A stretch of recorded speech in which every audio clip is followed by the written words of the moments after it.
দেশের ইতিহাসে সর্বোচ্চ খেলাপি ঋণের রেকর্ড ডিসেম্বর প্রান্তিকে। ব্যাংক খাতে খেলাপি ঋণ বেড়ে দাঁড়িয়েছে ৩,৪৫,৭৬৫ কোটি টাকা, যা মোট বিতরণ করা ঋণের প্রায় ২০.২%। আলোচ্য সময় শেষে ব্যাংক খাতে ঋণ স্থিতি ছিল ১৭,১১,৪০২ কোটি টাকা। ২৬ ফেব্রুয়ারি বাংলাদেশ ব্যাংকে আয়োজিত সংবাদ সম্মেলনে এ তথ্য জানান governor doctor Ahsan H Mansur. মূলত আওয়ামী লীগ সরকারের আমলে গোপন রাখা খেলাপির সঠিক তথ্য প্রকাশের উদ্যোগ নেয়ার পর এ বিপুল পরিমাণ খেলাপি ঋণ বেরিয়ে এসেছে বলে জানান তিনি। এর আগে ব্যাংক খাতে সর্বোচ্চ খেলাপি রেকর্ড ছিল সেপ্টেম্বর প্রান্তিকে।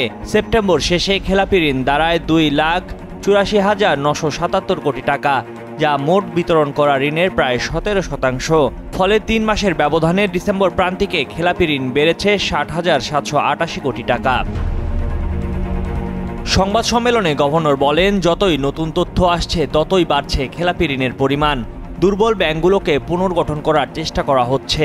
যেসব ব্যাংকে একীভূত করা দরকার সেগুলো একীভূত করা হবে, অথবা নতুন বিনিয়োগকারী নিয়ে এসে পুনর্গঠন করা হবে। ব্যাংকগুলোর আইনগত সংস্কারও করা হচ্ছে, ব্যাংক কোম্পানি আইন রিভিউ হচ্ছে। এসব শেষ হলে ব্যাংক খাত ব্যাংক আইন অনুযায়ী পুনর্গঠন করা হবে বলেও জানান তিনি। বাংলাদেশ ব্যাংক বলছে, ছাত্র জনতার অভ্যুত্থানে ক্ষমতা হারানো আওয়ামী লীগ সরকারের আমলে ব্যাংক থেকে নামে বেনামে যে অর্থ বের করে নেওয়া হয়েছে তা এখন খেলাপি হিসেবে চিহ্নিত হতে শুরু করেছে। ফলে ব্যাংক থেকে বিতরণ করা ঋণের উল্লেখযোগ্য অংশ খেলাপিতে পরিণত হয়েছে।